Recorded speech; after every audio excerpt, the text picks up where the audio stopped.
नमस्कार, मैं हूं आशुतोष और आप देख रहे हैं इस समय पब्लिक फर्स्ट। हम पहुंच चुके हैं उज्जैन। धन्वंतरी आयुर्वेद शासकीय महाविद्यालय का उद्घाटन हो चुका है, लोकार्पण हो चुका है। चर्चा करेंगे मध्य प्रदेश सरकार के मंत्री और उज्जैन से विधायक मोहन यादव जी से। मोहन जी, कितने महत्वपूर्ण है ये लोकार्पण और इससे जनता को कितना फायदा पहुंचेगा? मुझे इस बात की प्रसन्नता है कि उज्जैन में आज विकास यात्रा के दरमियान हमारे प्रभारी मंत्री, प्रदेश सरकार के यशस्वी वित्त मंत्री माननीय जगदीश देवड़ा जी, हमारे लोकप्रिय विधायक और पूर्व मंत्री माननीय पारस जी जैन और उज्जैन वालों के साथ सरकार के प्रयास से आयुर्वेद चिकित्सालय का बहुत अच्छा वेलनेस सेंटर का शुभारंभ हुआ है। लगभग 2 करोड़ 80 लाख की लागत से आयुष विभाग ने इसमें धनराशि दी है। 1 करोड़ की जनभागीदारी के माध्यम से कॉलेज की तरफ से धनराशि आई है। माननीय पारस जी ने विशेष प्रयास करके LNT कंपनी से CRF के फंड से 1 करोड़ की राशि वो दिलाई। कुल मिलाकर 5 करोड़ के आसपास का ये प्रोजेक्ट पूरा प्रदेश का मॉडल बनेगा, आयुर्वेद में लोगों की रुचि बढ़ाएगा और ख़ास करके अब वर्तमान के दौर में जब माननीय प्रधानमंत्री इस दिशा में प्रोत्साहन दे रहे हैं तो माननीय पारस जी और हम सब ने मिलकर के प्रयास किया कि उज्जैन का आयुर्वेद का चिकित्सालय और आयुर्वेद की जो सुविधाएं वो बढ़े। माननीय प्रभारी मंत्री पूरा साथ दे रहे हैं। इस अवसर पर सांसद हमारे अनिल फिरोजिया जी, महापौर हमारे मुकेश टटवाल जी, सभापति बहन कलावती यादव जी सहित सारे नेताओं ने मिलकर के आज ये एक नए सेंटर का शुभारंभ किया। मेरी अपनी ओर से बधाई। उच्च शिक्षा मंत्री भी हैं। एक सवाल मैं ये भी पूछना चाहूँगा कि यहाँ पर काफ़ी जो है बच्चे भी हैं, इस आयुर्वेद चिकित्सा की तरफ कितने बच्चे जो है आकर्षित होंगे और कितना बड़ा केंद्र बनेगा ये? देखिए, निश्चित रूप से ये जब आज का दौर तो कोविड के बाद में और एजुकेशन में खास करके हेल्थ एजुकेशन की तरफ जागृत कर रहा है और अब वर्तमान में प्रधानमंत्री जब स्वयं एम्स आयुर्वेद का प्रारंभ करा रहे हैं, इसका अर्थ है कि एलोपैथिक के बजाय बाकी भी हमारी पेथियों पे प्रॉपर ध्यान देने की आवश्यकता है। इसमें आयुर्वेद की बहुत संभावना है। निश्चित रूप से पूरा विश्व आयुर्वेद के माध्यम से भारत की तरफ देख रहा है और हम सब मिलकर के वो सारी बातों का उत्तर ढूंढने का प्रयास कर रहे हैं। नित्य नई दवाइयाँ भी आ रही है और रिसर्च के माध्यम से उन दवाइयों का लाभ भी लोग ले रहे हैं। प्रभारी मंत्री जगदीश देवड़ा जी से एक शब्द हम जरूर लेना चाहेंगे। सर, खुद मोहन यादव जी कह रहे हैं कि काफ़ी आप प्रयास कर रहे हैं और उज्जैन में एक से बढ़कर एक जो कहा जा सकता है कि तमाम संस्थान आ रहे हैं, ये कितना महत्वपूर्ण संस्थान आप मानते हैं? ये मुझे लगता है कि आदिकाल से ये व्यवस्था आयुर्वेदिक की चली आ रही है और इसका आज के इस समय में बहुत महत्व है।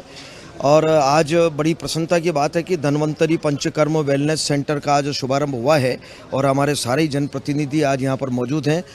काफ़ी शहर के काफ़ी लोग हमारे यहाँ पर मौजूद थे इस कार्यक्रम में। निश्चित रूप से आम जनता को इसका बड़ा लाभ मिलेगा। भरत जैन जी, आप भी क्या कहना चाहेंगे? आप पूर्व मंत्री रह चुके हैं, किस तरह की ये महत्वपूर्ण उपलब्धि है? जब आपने कहा कि मैं पहले विद्युत मंत्री था, जब से ही मेरे मन में था तो मैंने कहा कि LNT कंपनी से 1 करोड़ 22 लाख रुपए मिलना कोई मामूली CSR फंड से बहुत बड़ा पैसा उन्हें राशि में दिया था। बाकी हमने जगह कोई भोपाल के पास शायद आपने आकृति देखा होगा और आकृति देखा, उसमें मैंने पंचकर्म कराया था। मुझे लगा कि ऐसी ही सुविधा उज्जैन में होना चाहिए जो आज ये सुविधा उज्जैन को मिली है। वास्तविक में सौगात के लिए वास्तविक में यहाँ बहुत बड़ा काम हमारे प्रदेश के मुख्यमंत्री आदरणीय शिवराज सिंह चौहान ने किया है कि जिस प्रकार आपको भोपाल में भी अभी एक पंचकर्म का किया था और हमारे देश के प्रधानमंत्री भी पंचकर्म के लिए खूब सारी राशि देने के लिए तैयार। उन्होंने भी कहा है कि इसको हम और आगे बढ़ाने का प्रयास करेंगे। धन्यवाद। मैं तो एक शब्द और जरूर लेना चाहूँगा क्योंकि आप लगातार राष्ट्रवादी मुद्दों पे भी बोलते रहे हैं। क्या आपको लग रहा है कि समय आ गया है जब भारत की जो चिकित्सा पद्धति है उसे विश्व पटल पर रखने की और बढ़ाने की आवश्यकता है? निश्चित रूप से हमारी अपनी जीवन शैली हमारी सांस्कृतिक गौरव से जुड़ती है और दुनिया ने सदैव भारत को इस निगाह से देखा है। ऐसे में ये जो पश्चिमी चिकित्सा पद्धति, एलोपैथिक चिकित्सा पद्धति है, वो भी अच्छी है, लेकिन अंततः हमको मालूम है कि बीमारी का पूर्ण निदान अगर कहीं मिलता है तो वो आयुर्वेद में मिलता है, जो जड़ से समाप्त करता है। उसका इलाज थोड़ा सा लंबा जरूर होता है, लेकिन अब नए दौर में हमने सबने देखा कोविड के समय सारी दवाइयाँ फेल थी, केवल एकमात्र आयुर्वेद के माध्यम से लोगों के प्राण बचाए जा चुके। एलोपैथिक के सारे डॉक्टर काढ़ा पी करके अपना जीवन रक्षा करते थे। तो निश्चित रूप से आयुर्वेद के प्रति पूरे देश का, दुनिया का ध्यान आकर्षित हुआ है।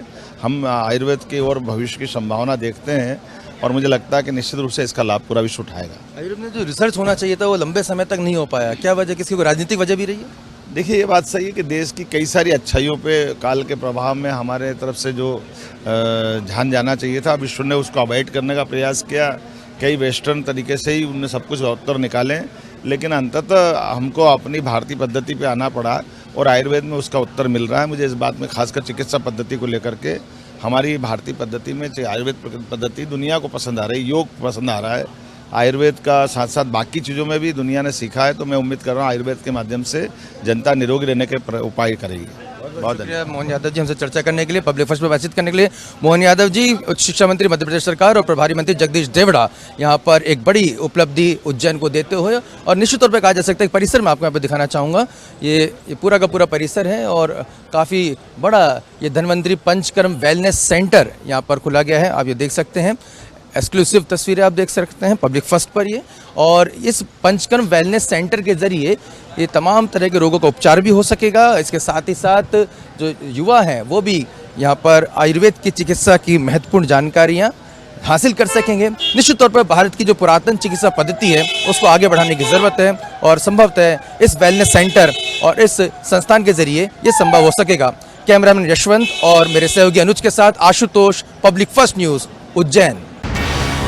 ये है इंडिया फर्स्ट कम्युनिकेशन और आप देख रहे हैं पब्लिक फर्स्ट, सर्वदा भारतीय।